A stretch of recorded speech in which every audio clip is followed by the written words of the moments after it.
Thomas Douglas, welcome to the conversation today. Hey, thanks, John. I'm glad to be here. It's a real pleasure to be with you. You're joining us from Springfield, Missouri. I'm south of Salt Lake City in Utah. And today we're going to be talking about the importance of culture and people in achieving business excellence. Great topic, something that's really important. And I'm a huge advocate of viewing organizations as the aggregate of their people. Sometimes we think about, the people of an organization as the cogs, the gears that make the machine run, kind of like the disposable parts, the resource piece of human resources, and sometimes it can be seem really impersonal, depending on how we frame it, depending on how we view it. But the reality is, the people are literally what make up any organization, and no organization can function, or will innovate, or create, or provide value to the market, to customers, without good people. And so it's the people that matter.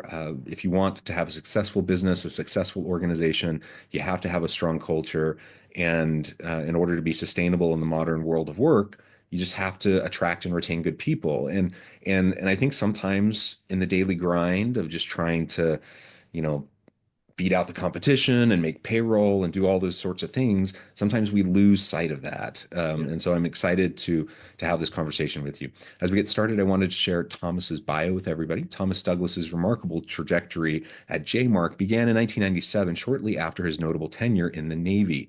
His early days as a level one engineer laid the groundwork for his eventual acquisition of the company in 2001.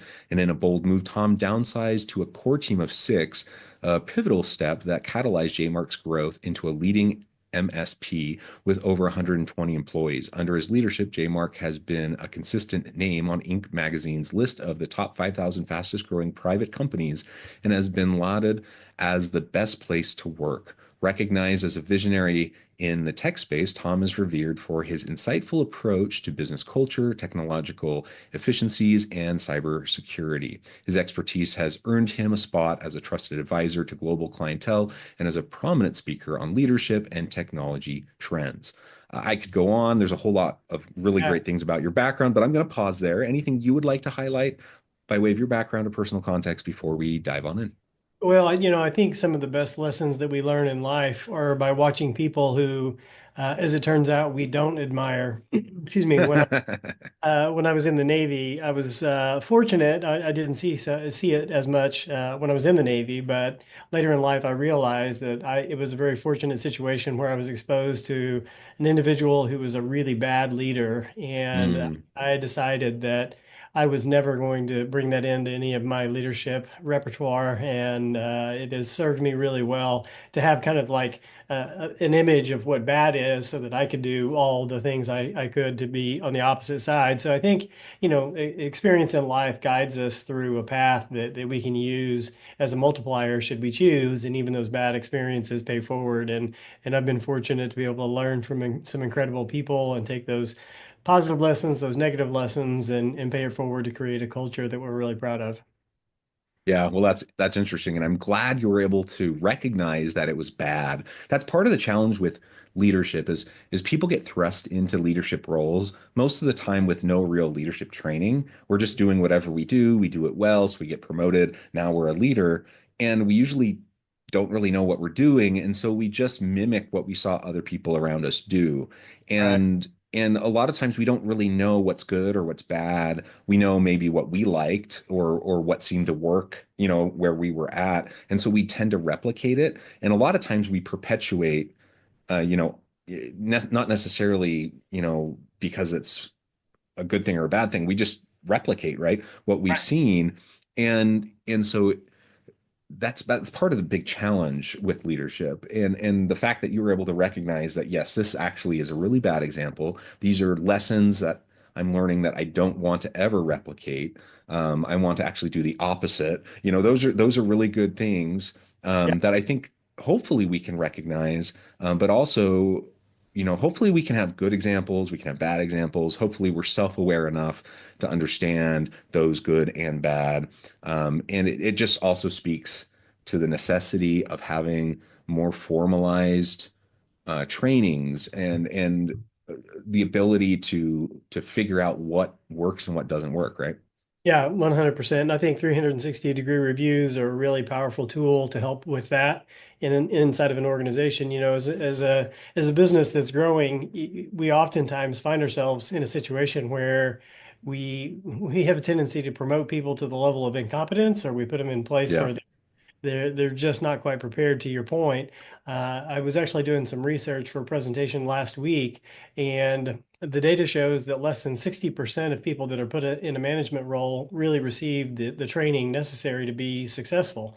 Yeah. And then once they're thrust into it, they literally don't have enough hours in the day in order to serve their teams, to do proper one-on-ones, and have the conversations that they feel like they should do, but they simply can't do it. I think in today's world and what we're going to see for the next 5 years, middle managers are going to be so pivotal to the success of businesses. But yet, as we're going today, the current path anyway is that over 70% of middle managers are not set up for success. So, you know, it's kind of my stomping ground, if you will, to really help business leaders to know that it's critical to lean into those opportunities, to take those great people that we've promoted and then help them to be set up for success with the right training, with the right resources, with the right one-on-one capabilities, and understand capacity, because we're really, because the workforce is tight, we're just asking an enormous amount from that middle management group. And those are the people who empower the front lines, the ones that are oftentimes are facing clients and customers and dealing with the big challenges that really are the face of the company. And so when we're not setting those people up for success, it can create long-term damage if we're not careful. Yeah, well, absolutely. And the nature of leadership in the modern organization has shifted dramatically, right? 100. Um, I think back a generation or two, and, middle management, supervisory level through middle management, it really was management. Like you just had to be able to plug people in, do a little bit of staffing, make sure that do a little conflict management here and there. If people are like getting at each other's throats, and Right. it was not super complicated. It's in that complexity though has just been layering it's upon layer as time goes on, and we're asking so much 100%. of even line level supervisors today. 100. I mean, they're being expected to do everything, you know, Yeah. and with no training. And it's kind of crazy. It's kind of like an equivalent almost is like what we expect of police officers now. When they show up to a domestic violence situation, like we Mhm. expect them to be able to deal with anything when they Right. show up. They're not trained to do all that. Or like a school teacher is expected to basically do anything and everything when they're dealing, any situation that they might find themselves in when they're dealing with a classroom full of small children. They're not trained or prepared to do all of that or paid to do all of that. And we're doing the same thing with like these low wage line level supervisors who, it's almost crazy what we're expecting them to do, yet that's the reality. And we're squeezing more and more and more out of these people. So I guess the question is, how do we prepare people? Part of the answer probably is stop squeezing so much out of them. But the labor force realities are that's probably not going to change for most organizations anytime soon. So like, how do we deal with it? Yeah, I think we just have to be way more prepared and build a roadmap for leaders and those middle managers a lot further out. You know, the truth is that if we would just take a couple of hours a week over a period of 6 months to help people to step into those roles, they're going to be 10 times more prepared than most people are today. Yeah. So I think slow and steady wins the race, and that's what we're finding and launching inside of our organization this year is we're creating a leadership program for anybody who's in a leadership role or maybe a candidate for a leadership role in the Mhm. future, even if it's a couple of years out, because we want to start having these conversations. And the reality is that if we can take people, even if they don't actually decide to go down the leadership path, but they think more like a leader, they're a better part of the team. And so it's not a bad investment no matter what happens. And so a couple hours a week, a couple hours every other week really makes a huge difference in that. And we know with the silver tsunami and all the people that are retiring from the workforce and what's going on there, we're going to take middle managers and we're going to put them in more senior level positions because we have to. Yeah. And that's going to create a void in middle management. And so we've got to start preparing some of the frontline resources and the day-to-day operators within our businesses to be able to step into those roles and if we want them to help maintain the quality and our reputation and our brand, then we've got to do a good job of helping them to understand what it means to be a successful leader. And in our world, that means that they understand operationally what they have to do, but they have to understand like how to support what we call the whole human. So you've got Mhm. mental wellness, you've got physical wellness, you've got spiritual wellness, you've got all of these components, even financial management and planning all go into that so that they're making good decisions as it relates to their investments. Because we know if things are a real mess at home, whether it's money or whether it's a relationship, that all comes to work in some form or another. And so when we can really set leaders up to be successful in the home environment, to be successful supporting the whole human and challenge and ask really meaningful questions, then that results in better folks that are leading our teams that know how to navigate through more of those situations, to your point, which I think 100% is one of the bigger challenges that we're trying to ask people to do. I love your teacher analogy because, teachers are having to kind of parent oftentimes today, and Right. and I would argue that sometimes supervisors are having to do the same thing. Exactly. Mhm. Yeah. I mean, everything you were just saying, again, to what we were talking about a minute ago. I mean, was the average manager or supervisor a generation ago thinking about leading the whole human? You know, like that whole They thought it was concept. all food stuff. Yeah. Yeah, that whole concept would have been laughable, like so foreign to anybody. They're like, why would I even care about like their financial, stability or their spiritual wellness or their mental wellness or any of those sorts of things? Why, but you're absolutely right because all of it impacts, all of it. If you want to have a successful organization, the day and age of someone being able to clock in, clock out, leave their home life at home, work life at work, it just doesn't work that way, right? As much as, I don't know if you watch the show Severance, you can in this fantasy world of like being able to like completely sever our two worlds apart, like once upon a time, maybe work life kind of was that like that, but it's just not like that at all. And they bleed together and they impact each other. The challenge is, man, we live messy lives. And Yeah. so if I'm trying to do that for my people, like recognizing like if I'm going to have a successful team, I need to have successful people, not just at work, but in life. Mhm. That's asking a lot of the average manager or supervisor. And it also means they need to be leading a successful life to be able to model that for their team. My goodness, we are setting the bar really high for organizations to be able to just um, to really run well. And that means when we talk about investing in our people, that's a whole different level, right? Of investing in our people.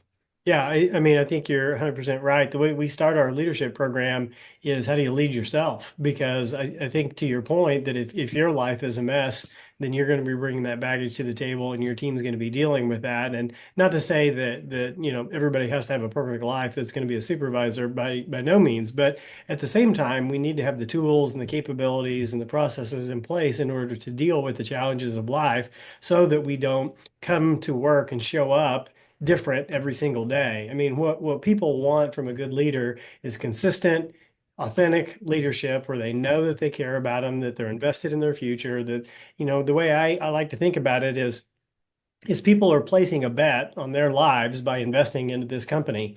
And do they want to bet their life and their future on what's going on within this organization? And if it's just a mess and my supervisor comes in and one day he's a wreck and the next day he's not, or he's half present during one-on-ones and he doesn't ask any meaningful questions, I'm probably not going to invest my life there. I'm going to go somewhere where I feel like people really care about me. And the world today, even though it is messy and it's asking a lot, we're better for it. It's a worthy process. It's a worthy path because what we're really doing is we're leveling up all the lives of the people that are a part of the team. And I think people want that in a world that's messy. They want stability and they want some good, solid, ethical, meaningful leadership where people are focused on the future and making it a better place for themselves, for their families, and for the following generations. And so it's a challenge and it's ugly, but gosh, I think it's a good thing to fight for. Yeah, absolutely. And so the culture piece that I teased at the beginning, when we were starting out the conversation, if we're going to invest in our people for business excellence, I mean, there's the human side of it. Like we just want to treat people well. We want people to be happy and healthy and maximize their potential just from a human perspective, right? But Yep. that then, of course, will bleed over into business excellence. Mhm. Um, we support that through a common culture. How do we start to build that culture, especially if and when we're in an organization where maybe that hasn't been the priority up to this point in time? Maybe there has been, negativity, perhaps even, toxicity, exploitation, things like that. How do we start to turn that tide? Yeah, great question. And I think a tough one. First, I would say that it's not a race that has an end. Yeah. Simon Sinek talks about playing the infinite game, and I think fighting for culture and managing a culture is an infinite game. It never ends. But to start, you have to get really aligned on core values and the behaviors that are acceptable and not acceptable within in the business. Because if you do have toxicity or you have some behaviors of individuals that just don't align to who you want to be or the personality of the company, you have to deal with those head on, even if it's a senior leader, because you're not going to develop that healthy culture that really drives and creates the ecosystem and the family environment that you want if you've got one individual that's in a senior leadership role can poison the well. And so we've got to get really clear on what that is. And once we got clear on that, we really understood behaviors. We created an executive team ethos, Hmm. a set of guiding rules that and how we treat people, how we deal with conflict, how we bring up, courageous conversations and how we approach other people with those. That we do things like we always praise in public and we criticize in private, common sense stuff mostly. But if you're not saying it and you're not making it a rule and actually having people sign the document that says I commit to these things, that just takes it to a whole nother level and drives that accountability. And so once we started really modeling those behaviors, then we got serious about our hiring practices as well, because ultimately the way that the culture is successful is when you have a group of people who believe in the future of the company and they believe in the same fundamentals of how we treat one another along the way. And so once we can get on that same page and we agree to that through our hiring practices and firing practices, candidly, then it helps everybody Yeah. to be on the same page because we have a commitment that this is how we're going to be. It's like family, whether you do it intentionally or unintentionally, you develop those agreements in how you're going to treat each other. And so rather than just making assumptions, Mhm. we felt like it was really important to get very deliberate and intentional about it. Yeah, deliberate and intentional. That intentionality, I think, is just so important. We're never going to be perfect. All of what we're talking about, this is an ideal that we're striving for. Nobody expects perfection, and nobody, of course, will be perfect. No senior leader, no middle manager, no line worker will be perfect. But if we can set the intention, and if everyone can strive for it, and if everyone can tell that we're genuinely striving for it, not just words, empty words, on the website or on the wall, but it's something like we actually do believe in. People tend to show each other grace and will be patient and forgiving and all of those things. What people don't tend to be patient with is hypocrisy and when people know that they're not genuine and authentic in how they're trying to carry things out. When you say one thing and do another repeatedly, right? Right. And so we just need to do the best we can. And like you said, live those values even when it's hard. And if that means you got to get rid of somebody who is toxic or does things that are just consistently inconsistent with your values, then you got to do it. You do. Um, right?